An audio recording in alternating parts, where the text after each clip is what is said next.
नमस्कार साथियों पूरे देश में कितनी पुनर्विचार याचिका दाखिल की गई हैं। सबसे बड़ी बात है दोस्तों, साथियों आज मैं आपको बताने जा रहा हूं कि पूरे देश में कितनी पुनर्विचार याचिका दाखिल की गई हैं सुप्रीम कोर्ट में। दोस्तों एक वर्ल्ड रिकॉर्ड बन गया है। मुझे लग रहा है कि भारत की क्या पूरे वर्ल्ड के इतिहास में आज तक इतनी ज़्यादा पुनर्विचार याचिकाएं किसी भी लोगों ने नहीं डाली हैं। देखिएगा दोस्तों, जो पुनर्विचार याचिकाएं डाली गई हैं उसमें दोस्तों तमाम संगठन हैं, तमाम शिक्षक हैं और तमाम सरकार हैं, तीनों की तरफ से दोस्तों हो गई हैं। और कुछ वकील भी हैं दोस्तों जो पुनर्विचार याचिका दाखिल करी है। कुछ दोस्तों एनजीओ हैं, एनजीओ ने भी पुनर्विचार याचिका दाखिल करी है। तो ऐसे में दोस्तों आखिर ये लोग कैसे क्यों दाखिल कर रहे हैं, वकील का क्या मतलब है? तो मुझे लग रहा है वकील के परिवार से कोई ना कोई है, इसलिए उन्होंने पुनर्विचार याचिका दाखिल करी है। एनजीओ में कोई ना कोई है उनके परिवार से शिक्षक, इसलिए पुनर्विचार याचिका दाखिल करी गई। इंडिविजुअल सब शिक्षक ने दाखिल करी है पुनर्विचार याचिका क्योंकि वो अहित हो रहे हैं, और संगठन ने इसलिए करी क्योंकि वो शिक्षक संगठन है। सरकार इसलिए कर रही है ताकि उनको वोट बैंक मिल सके और जो शिक्षक है वो आंदोलन बंद कर सकें। तो दोस्तों आज मैं आपको इस वीडियो में बताऊंगा आखिर पूरे देश में कितनी पुनर्विचार याचिका दाखिल की गई हैं। इसके साथ ही सही और सटीक जानकारी के लिए आप हमारे चैनल एम्प्लॉयड हेल्पर को या सब्सक्राइब जरूर कीजिए। देखिएगा दोस्तों, यहाँ पर आपको सही और सटीक जानकारी मिलेगी।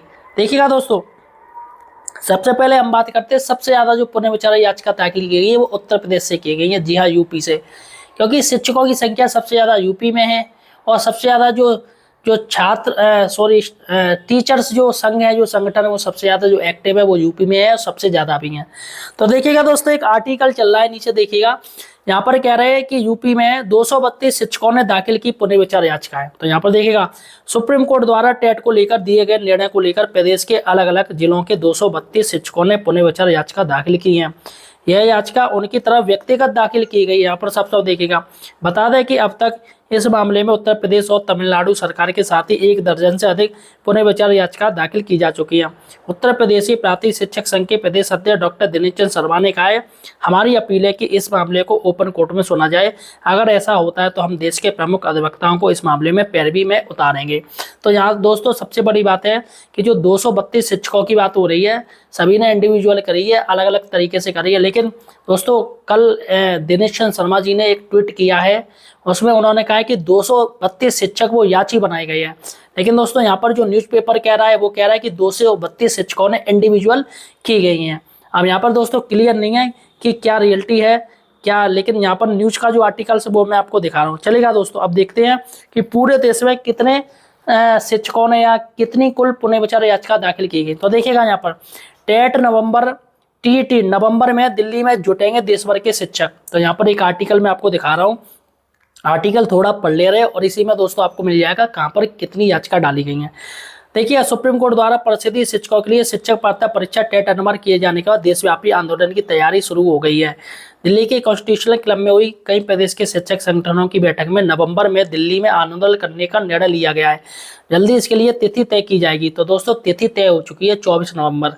वहीं आंदोलन की रणनीति बनाने के लिए अगली बैठक लखनऊ में आयोजित की जाएगी। कॉन्स्टिट्यूशनल क्लब में हुई बैठक में दिल्ली कूच की तैयारी की बनी रणनीति टेट की अनिवार्यता को लेकर प्रदेश भर में शिक्षक काफी दिनों से आंदोलित हैं। तो ये दोस्तों पुरानी खबर है, लेकिन यहाँ पर नीचे देखिएगा, यहाँ पर नीचे एक आर्टिकल यहाँ पर देखिएगा, एक सर्वे के मुताबिक जो अंडरलाइन है, एक सर्वे के मुताबिक पूरे देश से लगभग 5231 पुनर्विचार याचिकाएं सुप्रीम कोर्ट में डाली गई हैं, जो अपने आप में एक वर्ल्ड रिकॉर्ड है, जिसमें सबसे ज़्यादा उत्तर प्रदेश से है। तो यहाँ पर दोस्तों साफ साफ ये न्यूज़पेपर जो कटिंग है दोस्तों मेरे पास आई है और ये बता रही है कि 5231 पुनर्विचार याचिका है। तो दोस्तों हो भी सकती है, कोई बहुत बड़ी बात नहीं है, क्योंकि भारत है वो काफ़ी बड़ा देश है दोस्तों, काफ़ी राज्य हैं।